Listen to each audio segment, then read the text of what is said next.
In this recording, we are going to talk about kinds of poetry. So before we launch into our discussion of kinds of poetry, I want to make a distinction between kinds of poetry versus forms of poetry.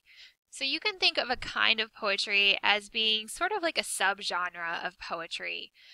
Whereas when we talk about forms of poetry, we're talking about poems that take on a particular structure. They have a certain form, like a certain number of syllables or a certain number of lines, and so forth. So a poem can have both a kind and a form. For example, a limerick is a humorous poem that has a particular structure, and we're going to talk about that in another video.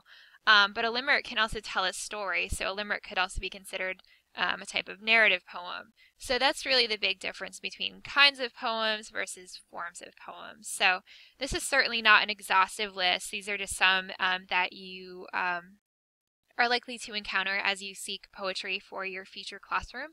And if you want to know more about forms of poetry, I encourage you to look back on pages 293 to 299 of your textbook in Chapter 10. So our focus here is on kinds of poetry. So traditional rhymes are some of the earliest forms of poetry that children are often exposed to. Many parents often recite nursery rhymes and Mother Goose rhymes with their children.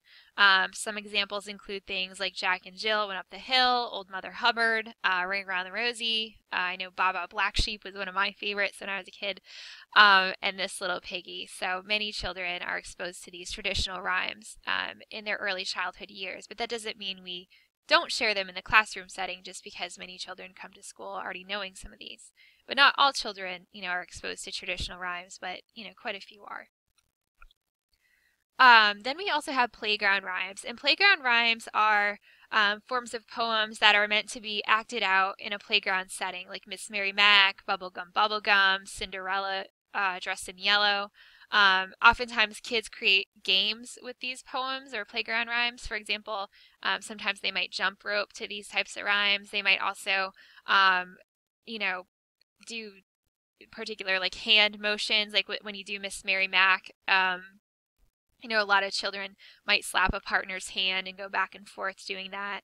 And I do have examples of some of these different types of poems loaded in the Blackboard folder for this week, so that if you're not familiar with some of these, you can watch some videos about them so you can begin learning them and you can pass them on to your own future students. So another kind of poetry is actually a folk song. For example, There Was an Old Lady Who Swallowed a Fly is one. A Hunting We Will Go is another one. And then one of my favorites is Woody Guthrie's This Land Is Your Land.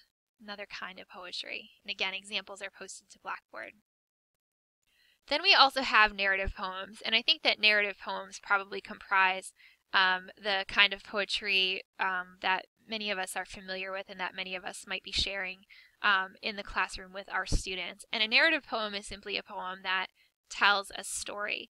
One of my favorite narrative poems is Paul Revere's Ride by Henry Wadsworth Longfellow. I actually like this one because I actually grew up, in the vicinity of Concord and Lexington, Massachusetts, which is where this poem takes place. As you know, this story talks about Paul Revere's ride. It starts like this: "Listen, my children, and you shall hear of the midnight ride of Paul Revere. On the 18th of April in '75, hardly a man is now alive who remembers that famous day and year." And the poem is much longer than that. That's just the first stanza of the poem. And actually, many people have taken that poem and turned it into a picture book. And the one I have shown on this slide is just one version of it that you can find that's intended for children.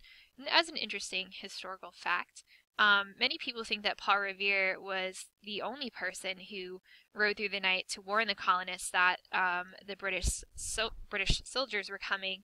In fact, there were two other riders named Samuel Prescott and William Dawes, but somehow history has forgotten them, possibly because they have been excluded from this poem, so Paul Revere kind of gets all the credit. But he was not the only midnight rider. So fun fact.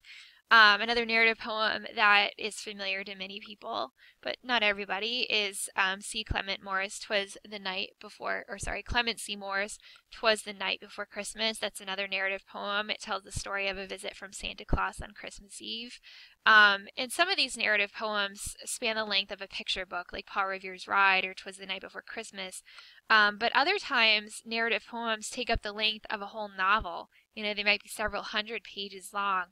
For example, this book, Inside Out and Back Again by Thana Leigh, which won a Newbery Honor, is one example. This book is a few hundred pages long, and it's a story told through poetry about a girl whose family lives in Vietnam, and they're deeply affected by the Vietnam War, and the family actually immigrates to the United States and settles in Alabama. So it's all about that journey and their adjustment to life in the United States. There are some other ones I've listed on these slides. For example, Margarita Engel is a really well-known and highly respected Latina writer who's won a number of Pura Belpré awards and honors. Often writes her novels through poetry. So you can learn a lot about Latin American history by reading some of her novels. All right, so those are some of the major kinds of poetry, and in the next video you'll learn about some different forms of poetry and see some examples.